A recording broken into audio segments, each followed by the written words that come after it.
Today, we're going to unpack one of the most world-shaking events of the 20th century, the Russian Revolution. We're talking about how a centuries-old empire, one that seemed totally unbreakable, didn't just fall, it completely shattered, seemingly overnight. And that really is the big question, isn't it? This wasn't just a change of leadership. It was a total, rapid, and violent collapse of an entire society. So how on earth does something like that even happen? Well, let's get into it. To really understand Russia's collapse, we actually have to zoom out and look at 19th century Europe. The French Revolution had basically uncorked these powerful, intoxicating new ideas about liberty, about individual rights, and about who should really hold power. And these ideas, they were spreading like wildfire, and they were starting to put some serious cracks in the foundations of the old world. So, this big battle of ideas created three main camps.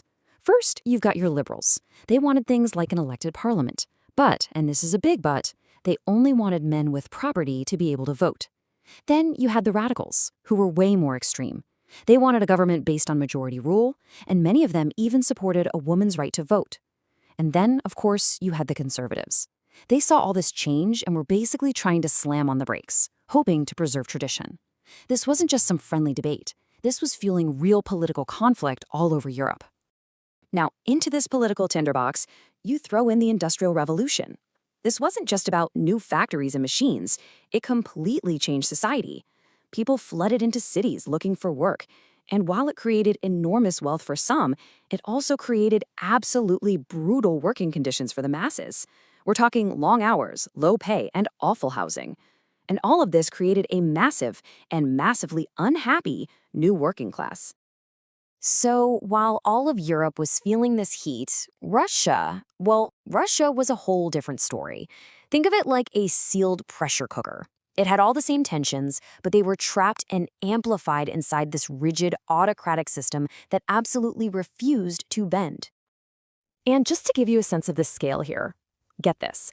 A staggering 85% of the entire population of the Russian Empire were peasants. This was the foundation of the whole system, a huge, impoverished majority with practically nothing being ruled by a tiny elite who had everything. That kind of imbalance is just not sustainable. So let's look at the specific ingredients inside our pressure cooker. You've got an absolute monarch, Tsar Nicholas II, who answers to literally no one. You have that massive peasantry desperate for their own land. You've got factory workers putting in up to 15-hour days for pennies. And bubbling just beneath the surface, you have illegal socialist parties, organizing in secret, all arguing about the best way to bring the whole system crashing down. In 1905, that pressure cooker blew for the first time. It all kicked off with Bloody Sunday, when troops fired on peaceful protesters. And that just sparked a massive wave of uprisings across the country. The Tsar, totally cornered, finally agreed to an elected parliament, the Duma. But here's the crucial part. He was just buying time. As soon as he felt he had control again, he shut it down and changed the rules. It proved to everyone that he had zero real intention of reforming. So the Tsar manages to force the lid back on the pot after 1905. But then came World War I. And this wasn't just another ingredient. This was the event that cranked the heat all the way to maximum and finally blew the entire system apart for good. 7 million. Just let that number sink in. By 1917, Russia had suffered 7 million casualties in the war. The army was shattered, morale was non-existent, and back home, any faith the people had left in the Tsar was just evaporating. And the war didn't just break the army, it broke the entire country. German blockades choked off critical supplies. There were huge labor shortages because all the able-bodied men were at the front. The railways started to fail, which meant grain couldn't get to the cities. And that, of course, led to people rioting, just for a loaf of bread. The whole system was grinding to a halt. And that brings us to 1917. The pressure had just become completely unbearable. This is the year the pressure cooker doesn't just hiss, it explodes. Not once, but twice. The first explosion, what we call the February Revolution, was totally spontaneous. It started with some factory lockouts and then strikes, led by women demanding bread.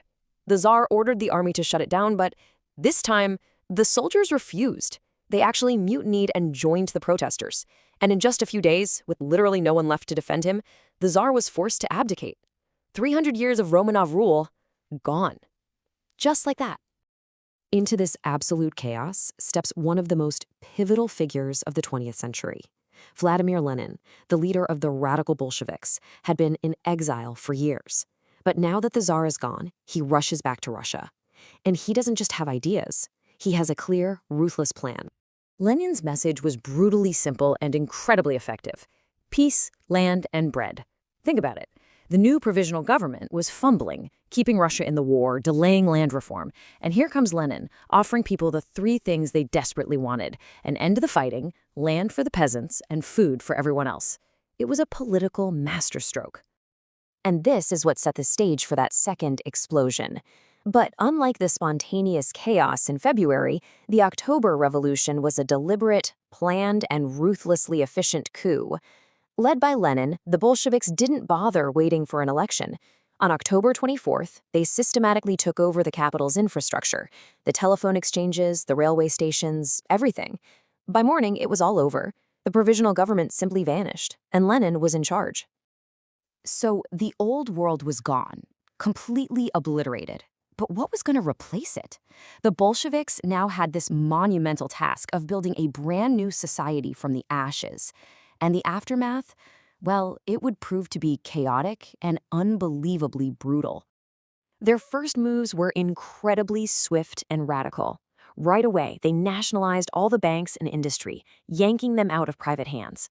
They made it official that peasants could seize the land from the nobility.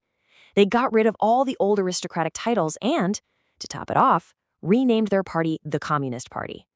This was a total, unmistakable break with the past. But this takeover did not go unanswered. For the next 3 years, Russia was completely torn apart by a horrifying civil war. It was the Bolshevik Reds against, well, pretty much everyone else. You had the whites who wanted the Tsar back, other socialists who disagreed with Lenin, even foreign powers got involved. It was a time of famine, looting, and just unimaginable suffering that in the end cemented Bolshevik power. You know, for millions of peasants who backed the revolution, this wasn't about some complex ideology. It was about justice. It was about finally taking back the land that their families had worked for generations and getting the chance to start a new life, free from the old landlords. But here's a look at the other side of that story. This quote from a landowner's letter shows all the fear and uncertainty you'd expect, but it also shows that things on the ground were complicated. It wasn't always just mindless violence. Sometimes there were these strange negotiations, even a kind of polite formality, as this old world was forced to give way to the new one. That peasant dream of owning their own land, though, it was very short-lived. Under Lenin's successor, Joseph Stalin, the state decided to seize total control of agriculture. It was a policy called collectivization. Peasants were forced to give up their private farms and join these massive, state-run collectives. They resisted fiercely, many slaughtering their own animals in protest. The result was a horrific, man-made famine that killed over 4 million people. And the brutality didn't stop in the countryside. To wipe out any and all potential opposition, Stalin unleashed what's known as the Great Purge. Millions were accused of being enemies of the state, of conspiracy against socialism, and were sent to labor camps or just executed. For so many, the revolutionary dream had twisted into a complete nightmare of state terror. Which leaves us with this final, incredibly difficult question. The Russian Revolution promised to build a paradise for workers, a new world of equality and freedom. But in the end, did it actually achieve that dream? Or did it just end up replacing the tyranny of the Tsar with a new, and maybe even more brutal, tyranny of its own? That's the complicated and painful legacy that we are all still debating today.